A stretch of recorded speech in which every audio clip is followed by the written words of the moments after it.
ഒന്നും മിണ്ടുന്നില്ല എന്നുള്ളതായിരുന്നല്ലോ നമ്മുടെ വലിയൊരു സങ്കടം അല്ലേ. ആ സങ്കടം തീർത്തുകൊണ്ട് കുറെ സംഘികളും സംഘിണികളും ഇറങ്ങിയിട്ടുണ്ട് എന്നുള്ളതാണ്.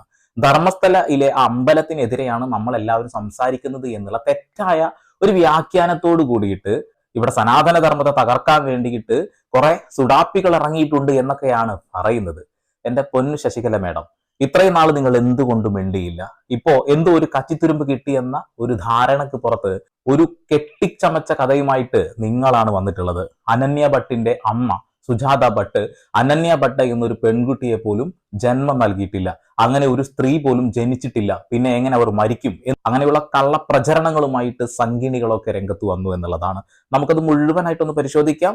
കഴിഞ്ഞ ദിവസം അനന്യ ഭട്ടിന്റെ ഫോട്ടോ സുജാത ഭട്ട് പുറത്തുവിട്ടത് നമ്മൾ എല്ലാവരും കണ്ടതാണ്, നിങ്ങൾ സൈഡിൽ കാണുന്നുണ്ടാകും. നമുക്ക് നേരെ ശശികല മേഡം ഇട്ട പോസ്റ്റിനുള്ള മറുപടിയായിട്ട് പോകാം. താഴെ പറയുന്നതിൽ വാസ്തവമില്ലേ?